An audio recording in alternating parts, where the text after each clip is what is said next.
Hello and welcome to the Rat Nest Podcast, episode number 50. 50? With 50. 50? It's episode 50 with Pat Rooks. Pat Rooks! What up, Pat? How's it going, y'all? Dude, thank you for being here on our 50. I didn't know. Hell yeah, man. We dropped it on you as soon as we started. We didn't want to let you know before we got started, but this is a very special episode of Rat Nest number 50. Congrats, you guys. Hey, thank you. We started off by interviewing someone who interviewed you to bring it full circle. Yeah. And and felt very apropos to have you on for number 50 since David Moses was our first interview. Heck yeah, shout out David. Hell yeah. He's the best. Yeah, dude. He rules, and I called him on it because for anyone listening that doesn't know, David Moses is an artist illustrator out of North Carolina that works with Strangers Fanzine, and the second issue of Strangers, I believe, had an interview with you, sir, Pat Rooks. Yes. And so to bring it full circle, David was our first interview. You're our 50th.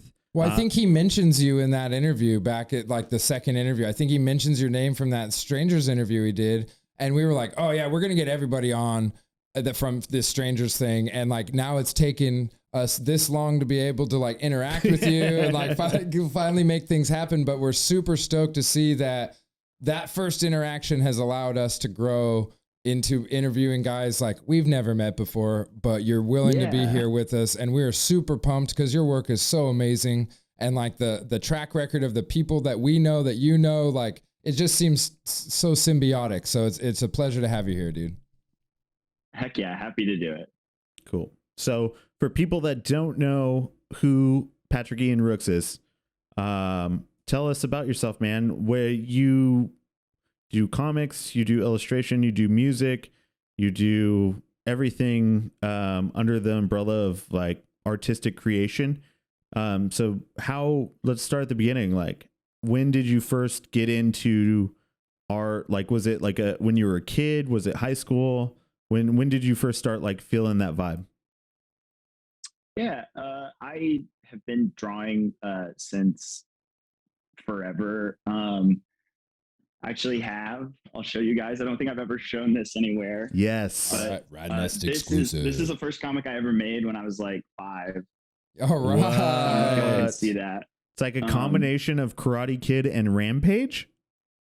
It's just my bullshit superhero kid. I love it. That rules. Sort of me wanting to be a superhero, I'm sure, as a kid. But yeah, no, I like my dad had a big collection of comics when I was a kid, and so like as early as I can remember, that's what I wanted to do. So just been drawing my entire life, and I think it was more serious, sometimes it was less serious, and then probably when I was like 19, 20 is when I really was like, oh, this is what I want to do. Started really trying to figure it out. So what you say your dad was like into comics, had comics around when you were a kid. What style, what was that really intrigued you right from the beginning? He was like pretty much a mainstream guy. He collected like as a kid Marvel DC stuff.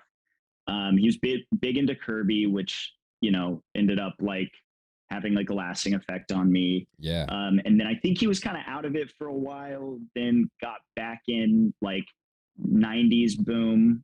I think he finally had like a pretty steady job, a family, but he was like kind of got back into comics around then. Still mostly mainstream stuff. And then there was a shop in my town growing up where he started like, getting like a monthly pull mainstream stuff, and then I would just go with him to the comic shop like every week, and before long kind of had my own books that I would get like monthly, and started that kind of like version of fandom. Dude, having that memory with your old man, like how could you not end up getting into comics? You know what I mean? Walking down to the comic book store weekly and getting your pick, like that's so rad, and having a connection with your dad at that age, like on comics, it was inevitable that you're going to end up being a comic book writer, creator, illustrator. No, without a doubt. Like, I mean, my taste has like grown so much past that, but like, you're right. It was so inevitable. Like, my dad would get the giant like phone book previews magazine like every month and take that Yeah. home. And I would just like comb that thing like front to back and look at all the books. And like, I signed a contract with this like small publisher 2 years ago and got to have my book in previews. And it's like, you know, didn't like make money doing it, but it was kind of like for like the kid in me, I was like, this is So some dreams come validating, true huh? kind of Yeah, stuff, yeah. you know? Fuck yeah, man. Right on. That's super stoked, or that's super cool. I'm stoked for you. What publisher was it, if you don't mind me asking? Like, how would it get out and where can people find it? It was this publisher called New Friday. I'm still under contract with them till the end of the year, but they're just like a small outfit out of Canada.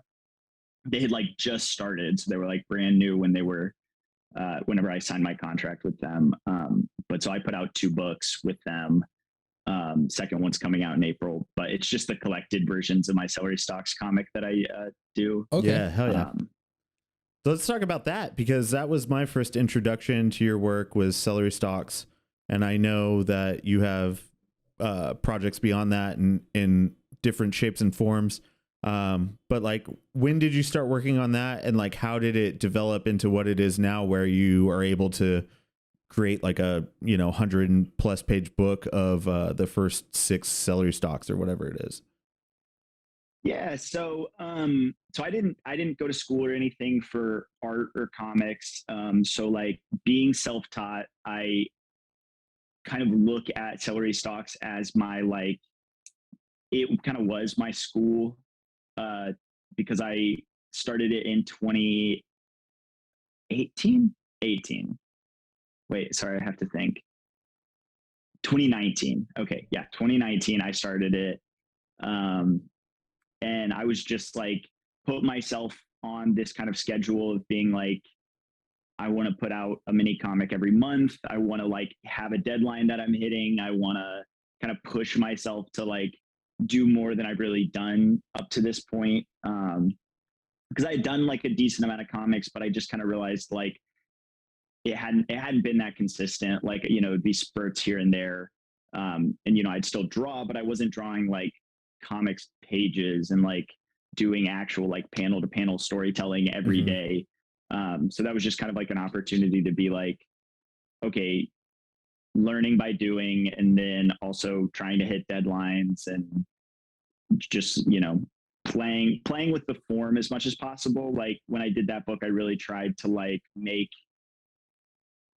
each issue really its own thing while also building like a bigger story all at the same time and playing with like serialization. Because like whenever I grew up, like, everything was like 6-issue arcs over at like Marvel and DC, and that's what I grew up on. But they would always be like, there were always at least like 3 or 4 issues that you didn't really need, and there was a lot of like filler stuff. So I was like, okay, how do I do a 6-issue thing but make every issue feel like completely one of a kind, necessary without it being in the like story? an anthology thing? Right. Absolutely. Yeah. It's like, you don't want to just be all filler, no killer. Well, you don't want much filler at all. The filler needs to be like connection. Those are the best series is when the filler is only there to connect you from one part to the other, rather than, oh, we need to stretch this 4-book series to a 6-book series. So let's do 2 books worth of filler. But when you can tell that it is the in-betweens and you still only get that one little like hint or like break of like story development or whatever it is that you're looking forward to, you're like, they could have just included that in the next episode or the next issue or whatever it is. You don't want to be that guy that's just like, this was unnecessary. But that's crazy that it started in 2019, because I mean, that's right. I heard about Celery Stocks like right after that. And for some reason, I thought I was late to the ball game. And I was like, this has like been around. But apparently it just started working on it the year before, which is fucking crazy. You're a Pat Rooks hipster, bro. Hey. No, but you had stuff before that too, right? Weren't you doing like zines? And did Ripple Comics like start before Celery Stocks? When did that all start?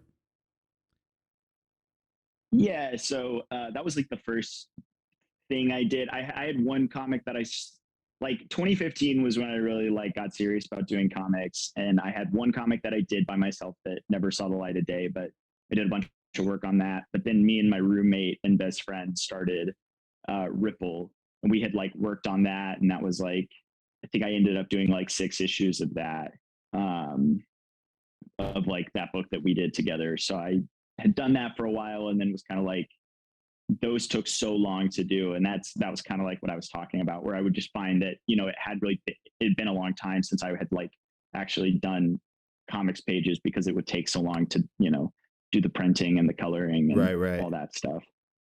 Yeah, and you switched from basically doing full color. I don't know how you were painting or coloring the pages for the initial projects, but Celery Stocks is all black and white for people listening, or like monochrome, however you want to say it. Was there like a transitional thing, or like did you have any issues when you were trying to illustrate in a certain way that would be more dynamic in like a black and white format? Well, so that all came from the fact that I spent I spent 2 years 3 years working on that comic, and it was all full color. And at the end of the 3 years, I was like, I don't ever want to think about color ever again. I was like so done with it. It was like it was a nightmare to do. I still feel I have such mixed emotions about color. I think it's like very hard to do well. But yeah, when I started Celery Stocks, I was just like, no, fuck that. Like, I don't know if we can curse on this, but You can say fuck, shit, ass, whatever okay, you want. Cool. But no, I was like, fuck that. And I was like, I'm gonna do this black and white because I want to do as little extra work after the comic's done as possible. No, and dude, that goes right. Like the newer stuff that you've been posting on Instagram, like most recently, has that like, it's almost like a mimeograph feel, that blues and pinks with like the colored line work on it. It's not just black and white, but you took black and white and kind of colorized it a little bit. I love that look, dude. It has like a classic or like nostalgic feel without even looking at the artwork itself, like just the page, the contrast of the colors and everything automatically brings that out. And that is a huge talent, or like your eye is phenomenal to be able to see that, because I would have never thought like, oh, I'm going to take a white background and turn it pink and then just put a light blue color instead of black. Like, dude, that in and of itself was fucking great. It pops that so much off the page. Thank you. Yeah, I appreciate that. That is born from, again, so much being like a self-publishing person. And I'm not somebody who there are very few books that I've done that are printed by anyone else but me. So most everything I've ever made has been me using my home printer and like folding and stapling it myself. And after like years of doing that, like I've done like Ripple, that comic that I made, I would print it on newsprint and it was full color, and I would have to like load each piece of newsprint in one at a time, and it would take me like 30 to 45 minutes to assemble a single comic. And like I've just like done all these books that like take a lot of effort on my end to like put together. And so this year, when I was thinking about like what I was going to do and what kind of stuff I was going to make, I was like, okay, how can I make something that looks really, really cool and looks like it took me a long time, and it doesn't, and it's not going to take me a long time. So that is like, no, I appreciate that looks cool, because that's what I was hoping for, minimal effort on my end. No, it looks super rad. And if anyone is listening, don't miss out on what he just said right there. The dedication of 30 minutes per book to load each and every piece of news sheet into there to get it printed full color. That's how you have to start. That's the love that you need for your work and your art to get out in order to start. And then you get to think, how can I do this simpler? How can I do this better, easier for my time? But that dedication at the beginning, bro, that's the true mark of an artist right there. You did it for the love of it. You weren't making 30 minutes per book kind of money, I'm sure, at that point. And so like being able to tell yourself, I'm doing this because this is what I want to do. Check it out, people. Like you paid your dues with that. I'm gonna shamelessly plug myself right now because I I work on a line of zines that I just do that are sketchbook drawings, and normally like 16 pages, always kind of like self-produced, and I'll do them all on my home printer. And I did one last night that is kind of like a new format for me, where I did the kind of like accordion fold and 1117 poster on one side, and then the 8 pages on the other side. And sitting there and cutting and folding everything fucking sucks. And I love that shit. And every time I do it, I just am like, why am I doing this? Because you can pay the same amount of money to send it off and get it printed professionally and stapled and bound or whatever, however you want to do a project. The cost of doing it professionally and on your own, it's not that big of a jump, but the difference between doing something yourself and sending it off and getting back like a polished version of it is very different. Yeah. In my opinion, I don't know. Do you prefer shit that you can tell is like hand done by people, or like does it matter if the artwork's there? Like, what do you think about all that? That's a good question, because I don't know. I wonder how much of it is like my relationship with my own work and the way it's packaged, and maybe me not thinking so much about that with other people's stuff. Like me being too deep into it with my own stuff, where sometimes if I send it off to a printer and it gets back, I'm kind of like, oh, I don't like recognize this. This feels kind of like weird. Maybe it's not how I expected. I don't know. It's every time I've like sent something off and got it printed and it comes back, I feel like I'm never satisfied with it. Right. It's like something slightly off. Right. Totally. There's like uncanny valley isn't the right word, but there's just some weird like disconnect there that I can't explain. But when it comes to other people's work, I feel like I don't usually see that. I mean, I have my taste in what I like. But well, so I mean, I see print jobs that I don't really like. I'm like, oh, this isn't for me. But usually I feel like if I'm going to buy it, then it's going to be, printed well. Or if it's like something somebody made, then I know it's something they made, and I'm not really like worrying about the quality. Right, if that makes sense. Well, and you bring up a good point though. Like, you look at someone else's work and you don't necessarily see that in it. But when you are creating it yourself, and I've watched Matt do this is Sick in Bed number 7 or 8 now.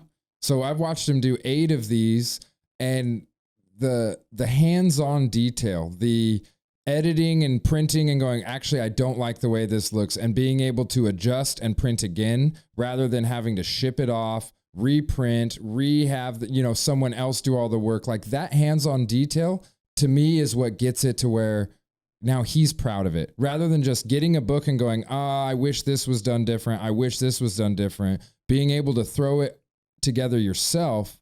I've seen him like, oh, this page turned out better. I like this better because I added word, or I cropped this down or whatever. And that hands-on detail makes all the difference to the artist. Yeah, because when you think you're done with something, you're not quite done with it. If you send it off and you're like, all right, I'm completely happy with this, you're going to get it back and be like, I should have done this better. I should have done, you know what I mean? The ability to print and look at like a single page of something or a single idea and be able to adjust if you need to. There's something to be said about the, the fulfillment, or like the pride you have in it when you put it out. Like you said, it's like, all right, I know that I put everything I had into this, instead of just getting it to this point and then shipping it off. Totally. Yeah. Every book I print at home, like there's the first one that I printed that, sits in my files forever, that is always inevitably changed. Like I'll print off, like I'll make the file, print it off, look at it. And then every time there's like, whether it's like a small thing, a typo I'm changing, or like redrawing an entire panel, like that's inevitable. Yeah, and I relate it to music in that aspect. Like whenever I'm writing music, I know you've written music too, like you have to kind of scratch track things out. You have to give it that first, let me hear what it sounds like in my ear rather than as I'm playing it or singing it or whatever. Let me record it and hear it. And so that way then I can like adjust from there. And I feel like if you just send it off and never try and print it yourself, or never go through that DIY phase yourself, and I don't mean never, but it's easier in that phase to like scratch track something, take a look at it, fix it, and now put it out the way you want. And you're able to make those adjustments, see the changes that you want, and make them so where you get to be proud of the final thing rather than, oh man, I would have changed this, I could have changed this or whatever. And I think, like I said earlier, that's a really like dues paying moment in an artist's life, to have to face that this isn't perfect. I created this. It was my baby. It was what I was, my heart and soul is in this, and it's not great. It can be better. And having to address that in our own art, that's what dues paying is. It's not just taking the fact like, oh, I created something, I shipped it off, now it's a book, and now I made $100,000. Like, big fucking deal. You didn't put your heart and soul into that. The guy that made $60 off of his comic book made way more than you if you just shipped it off to somebody else, because every bit of himself is in there and he got to grow in that process. Oh yeah, for sure.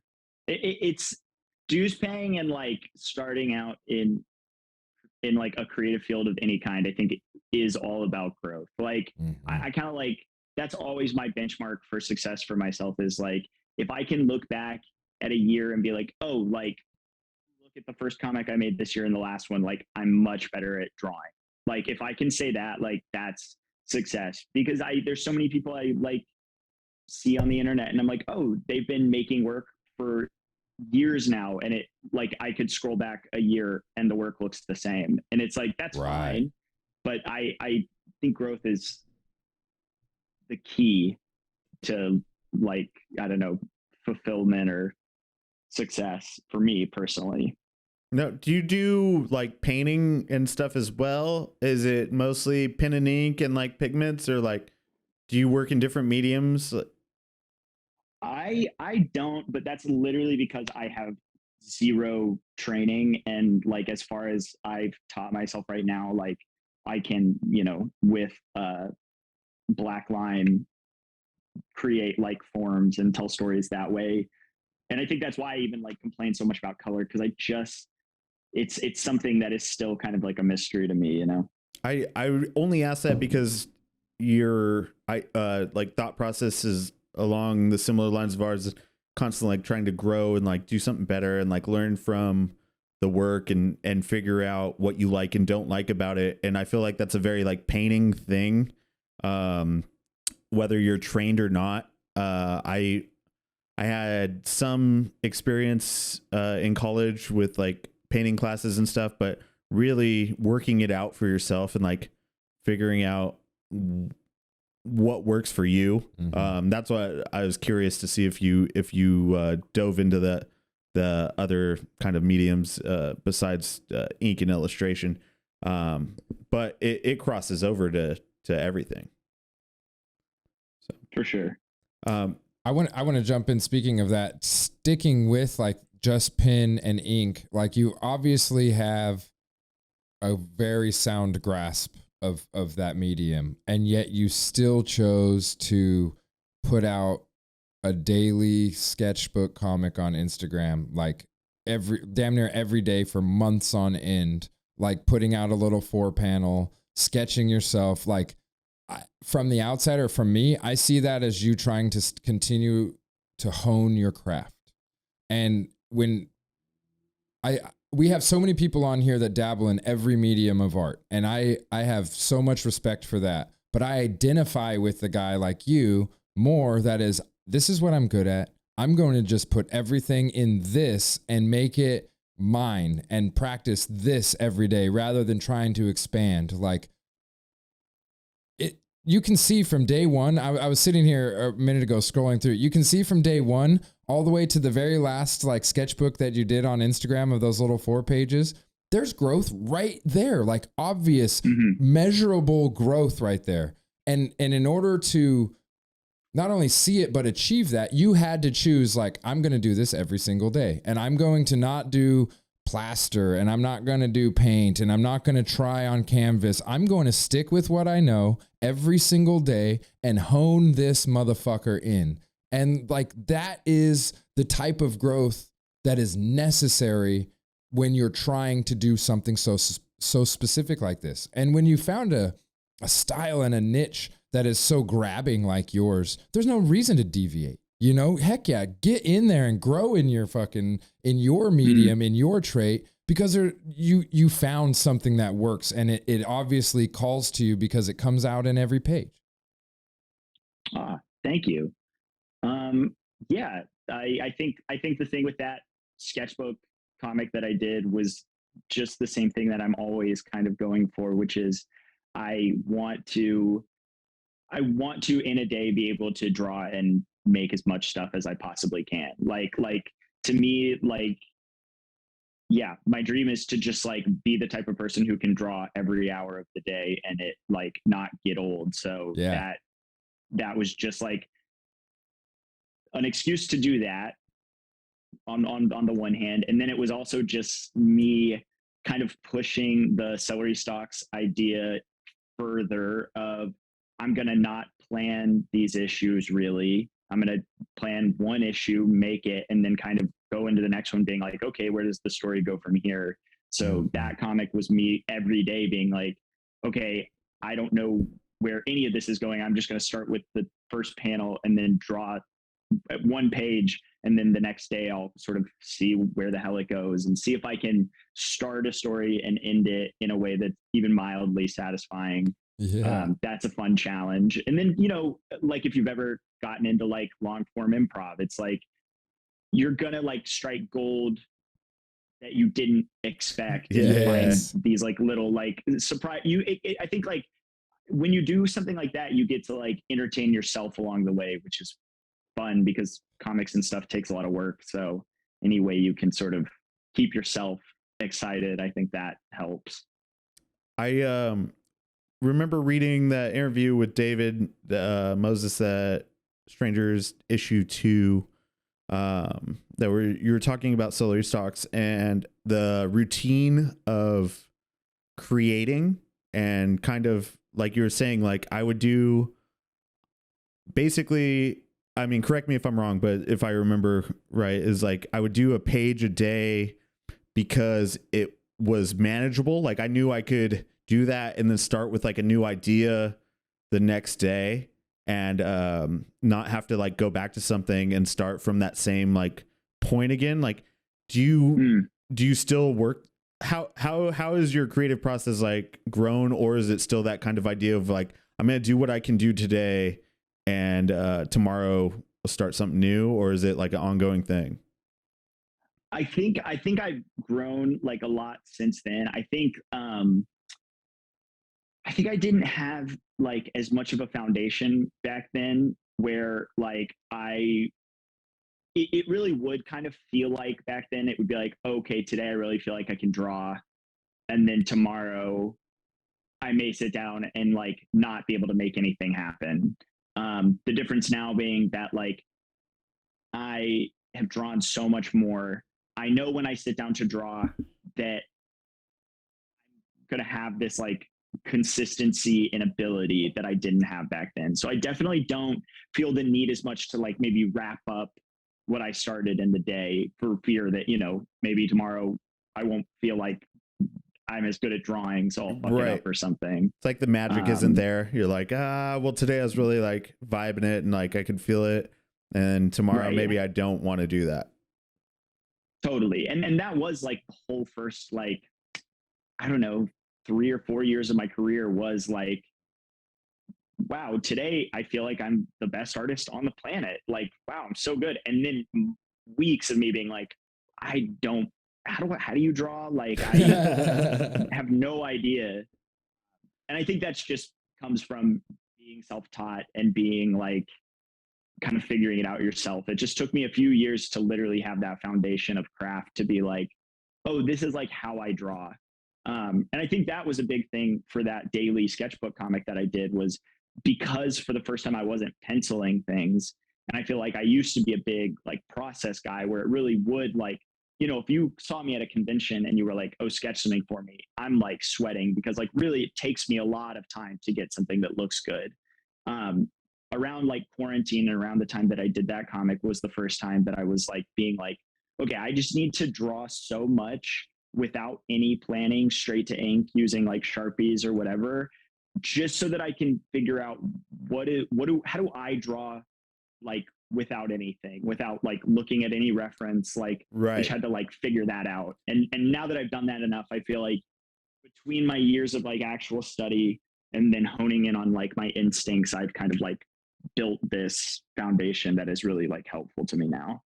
I think that's a pretty common thing. The common difference, or the main difference between collegiately trained artists and people that train themselves, is those of us that kind of train themselves and never went to school constantly need that feedback of how is this? Is this good? Is this what you want? Like, am I doing this right? Type of thing. And there's always, I feel like we always have one step behind in our confidence because there wasn't those teachers there being like, hey, this is right. Do it like this. You know, we're kind of having to get that in itself. But even in a classroom setting, the reason that it differs isn't quite because the teacher's telling you yes or no or anything, because the teachers are just there to show you things and encourage you or whatever, tell you if you're doing something really wrong, but they kind of let you do whatever.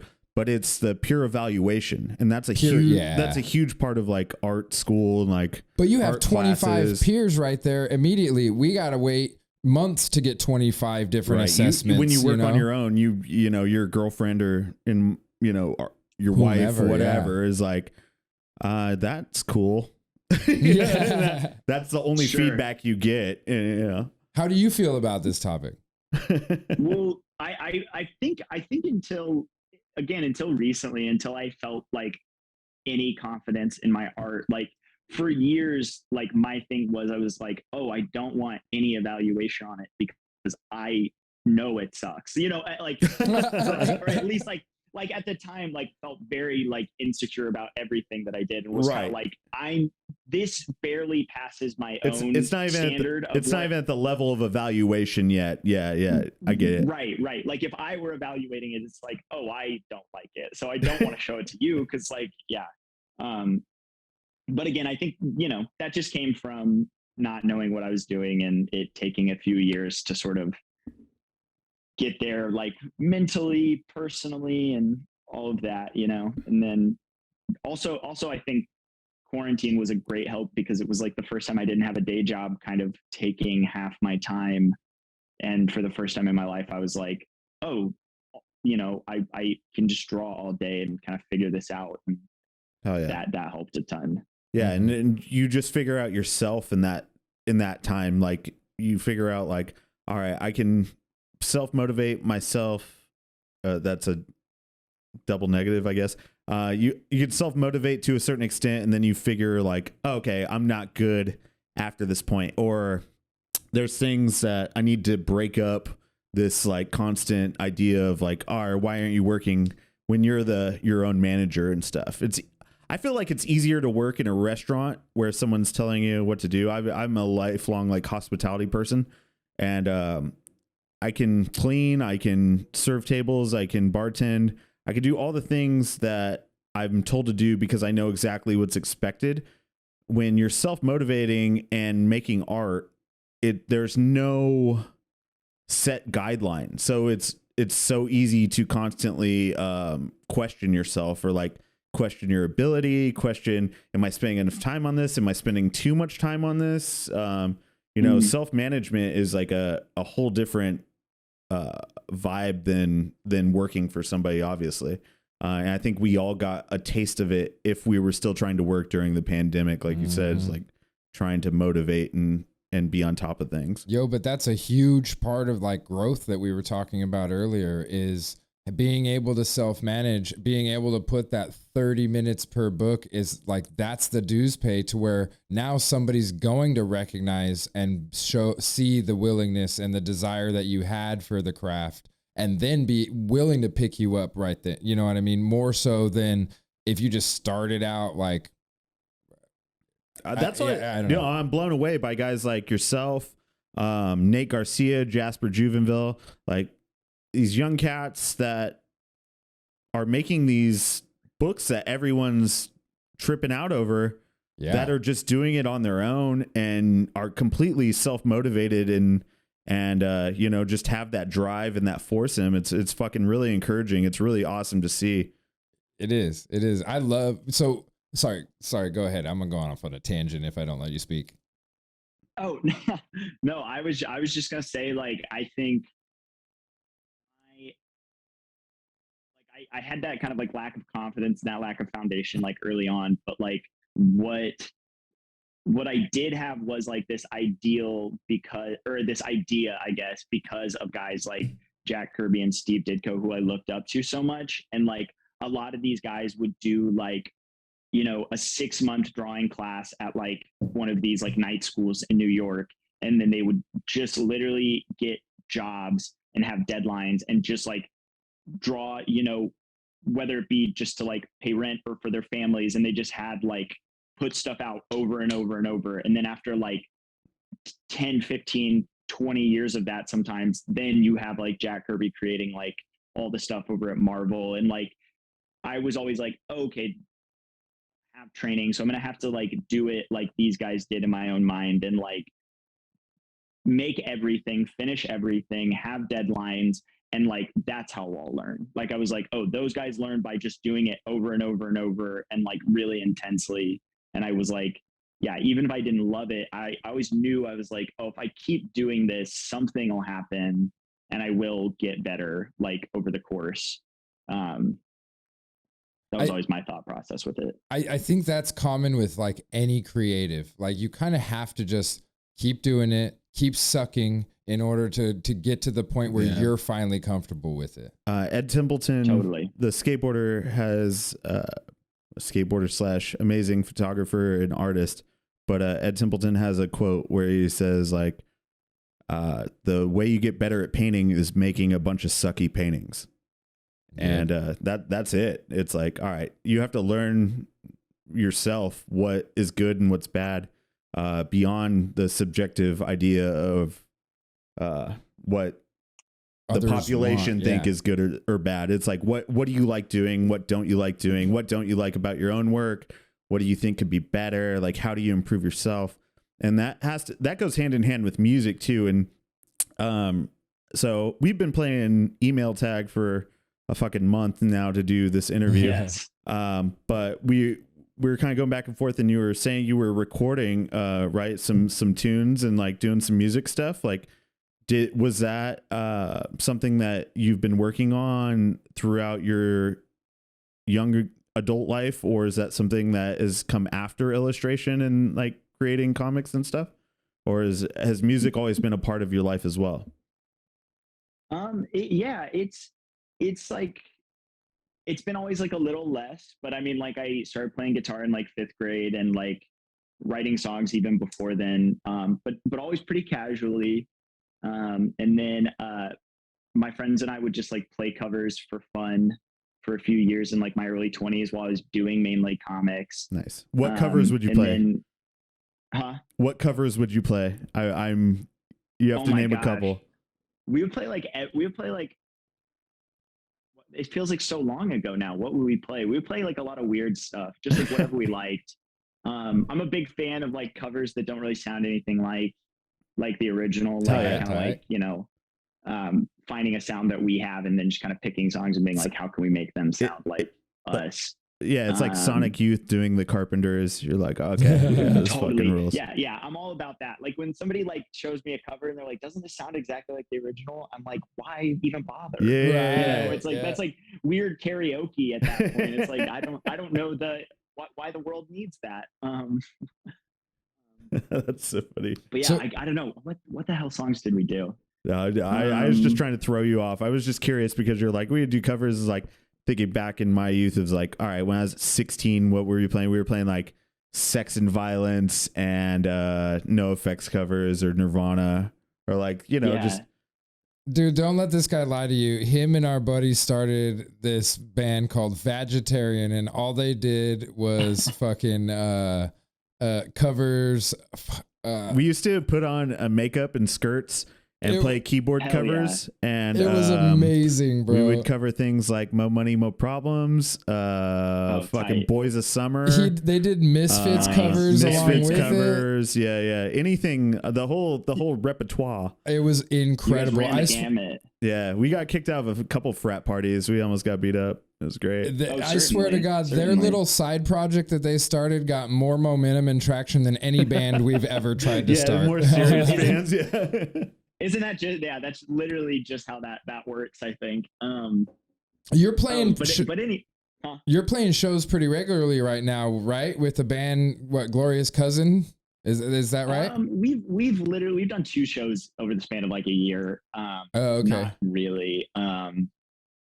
But no, so that band, like that's really like the first real thing I did, and that started around quarantine time. Like my friend and I, who I played covers with, we were just like, oh, let's finally write some songs. Like I had, kind of wanted to, but I just kind of had it in my mind. I was like, I do comics. Like I don't want to like. I was kind of like at this point, I was like, I don't want to split time with anything else because like I'm at the point where like, if I just keep doing comics, I know I'll get good at them. But if I start splitting my time doing something else, then I'm going to be mediocre at everything. And quarantine was the first time where I was like, oh, I have like more than enough time to draw. Like, let me finally sort of, scratch that itch that I've had like my entire life and get into like doing some songwriting. And so we started doing that. And at the time, like I had no ability really, I could play guitar chords and bar chords and I could, sing pretty good and like write songs, but that was it. I didn't have any really concept of how to make a song or what key a song was in or like anything like that. So over the course of that year, we wrote an EP and an album with me and my friends that's what they actually do. So over the course of that year, I really just like that was my school and I learned a shit ton about music. That's rules. Awesome. That fucking rules, dude.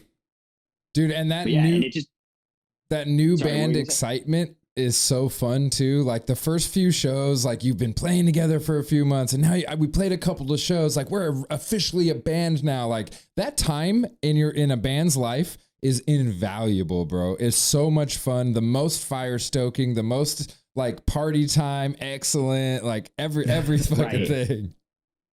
No, totally. It's been like as something that wasn't really on my plan for like my life, it's been become invaluable. Like having the balance of making music and making comics, like it's really like I feel like leveled out my like mental health in a lot of ways. Like that balance has been amazing. Dude, awesome. That actually is a really good point. Like when your hobby becomes your day-to-day life and passion, you need to find another hobby for that same outlet. Like now you're on contract with your drawing. You have to be doing it. That's no longer a hobby. Right. You don't want it to turn into the job that you hate, that you don't want to draw anymore because you have to. Yeah, you need that other outlet. And when you have that, like, I love that you found music during that time when you're like, oh, fuck, I got to start drawing all the time. Well, I actually still need this other outlet. Do you do other shit too? Like,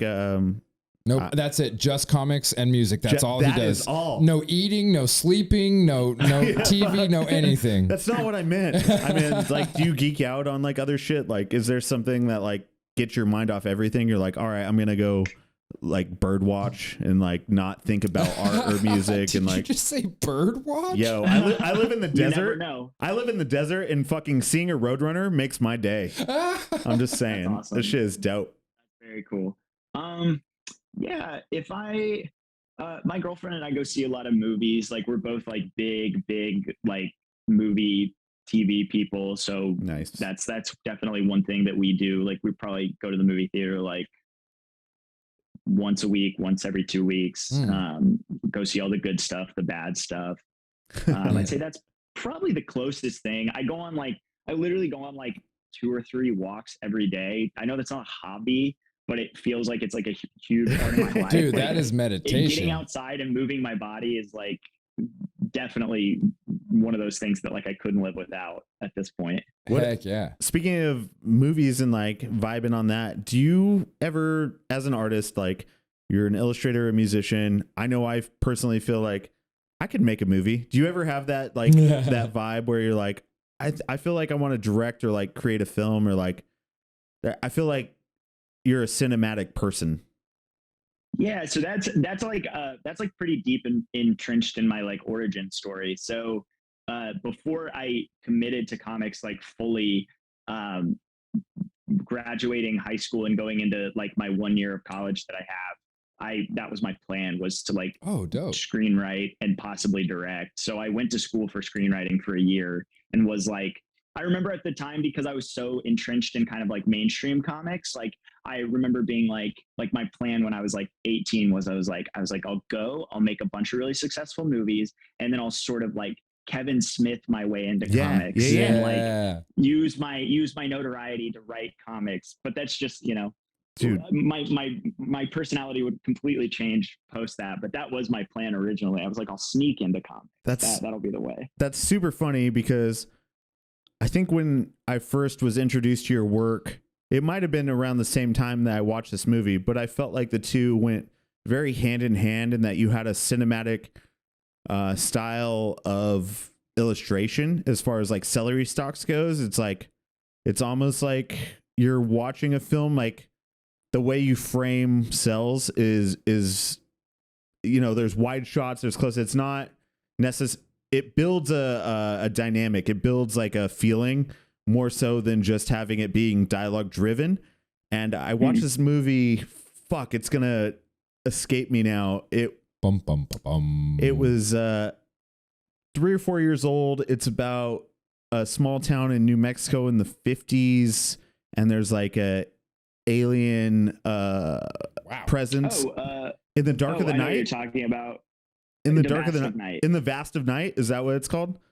That's it. That's like one of my favorite movies, bro. Ever. Dang, that movie no. And like watching that, I was like, I feel like I could have been a part of this. I feel like this is what I want to be a part of. And then looking at the first Celery Stocks that I was introduced to, I got those same vibes. I was like, fuck, this rules. Like, this is like what I want to do. This guy gets what's up. Like, this is what the fuck is up, Hell yeah, I appreciate that. No, that's so funny that you like that movie, because it's a low budget. Technically, I think they shot for like $100,000 or like maybe less, but low budget in the scheme of things. And there's a lot of one shots, and there's a lot of great editing that just builds this feeling. The whole movie, you're waiting to like kind of see what happens, and it's so engaging. And flipping through Celery Stocks for the first time, I felt that same way. I was like, fuck, this is like super cool. I love the way it's illustrated. I want to keep turning the pages to see what happens next. And so I was curious to see if you like dug films or like ever had that feeling. I appreciate that, because that is like, I read so many comics, and there are like, you can just definitely tell when somebody is more like, when you read an art comic and you're like, okay, this like there's no narrative here really, and this is kind of like, this looks so cool, but like there's nothing, it's not really like based in anything. And like that's the one thing that everything I make is always going to be like very narrative, very like, based in characters and plot. And like so yes, movies and TV are always there. You have that storytelling like vibe in you, that gene in you, where you just like, it's going to start with the idea, but it's going to progress into a story, maybe not necessarily driven by the dialogue, but the idea or the feeling of the book or the work. Totally. I'm putting I still like, that'll probably be like 5 years down the line. I feel like I'll really start getting critical about like dialogue, but right now I do not think about it that much at all. That's never really my point of view. What TV shows did you geek out at like as a kid that like you had to have come from something? Was it Seinfeld? Was it The Simpsons? Was it what were you watching to like make you this way? Yeah, exactly. A lot of adult cartoons like growing up. I mean, now, like literally currently with the comic Dystopia I'm making, like it is all Simpsons. Like I'm watching Simpsons through for like the millionth time. Oh yeah.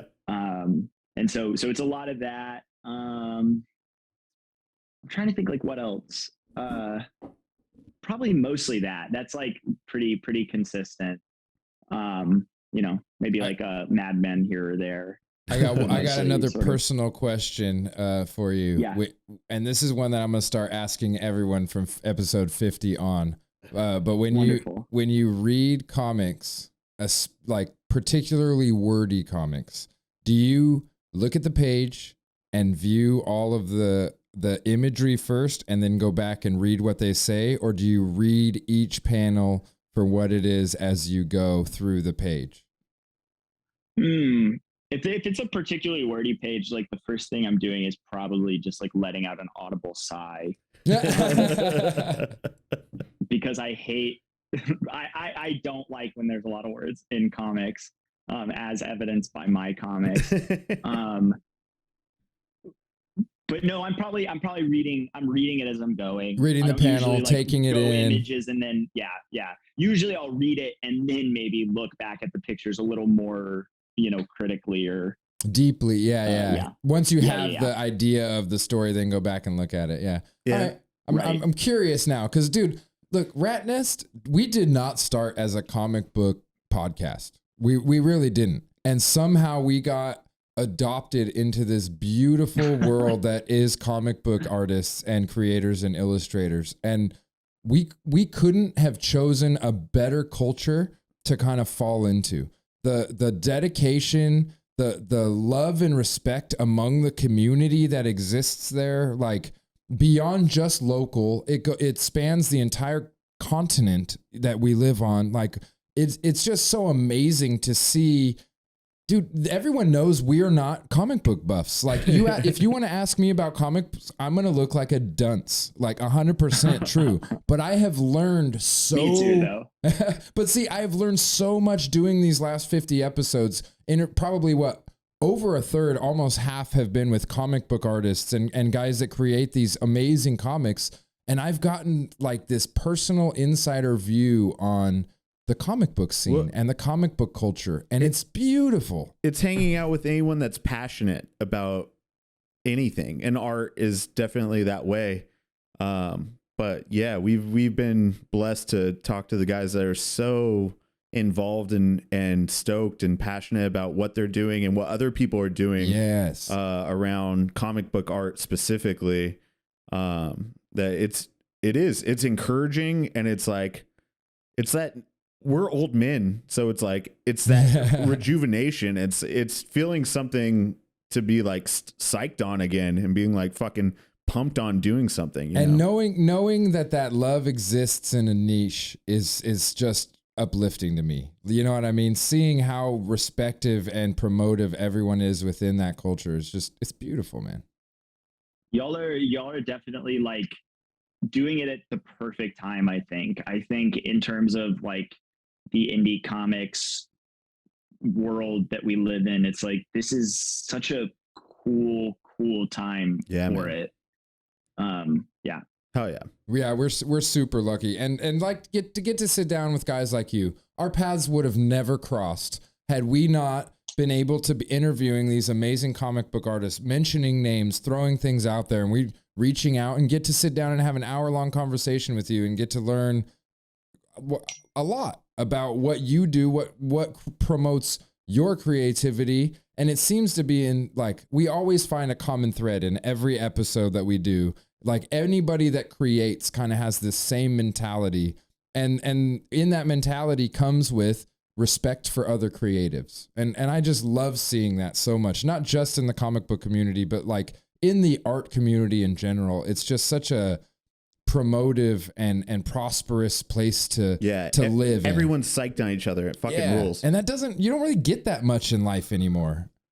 Yeah, it's not regular. It definitely, I mean, everything, especially COVID and less jobs, it's like everyone's cutthroat and everyone wants to be the one that gets the contract or the one that's involved the most or guaranteed work. and we're all out here just like, let's get stoned and fucking promote each other. Yeah. No, hell yeah, for sure.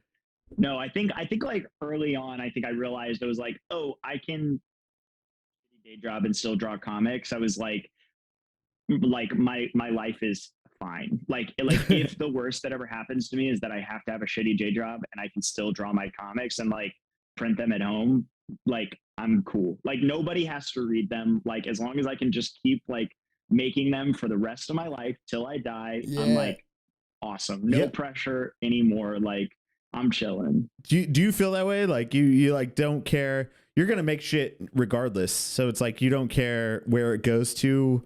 Do you get extra stoked when something gets like traction or like, I don't know, blown up a little bit?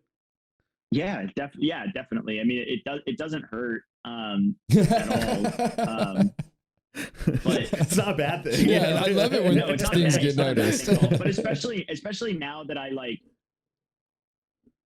so psyched on my work, like this year, like the fact that things have been going well does like that rocks. Cause it's like when something pops off and like you're kind of like mid on it, that can kind of stink a little bit. Cause you're like, okay, yeah, this is cool. But then there's like this weird kind of like, oh, I don't want a bunch of people looking at that. Like even still, like Celery Stocks is awesome, but it's like that blew up and sold a bunch. But I can't really look at a lot of that work without feeling pretty down on it.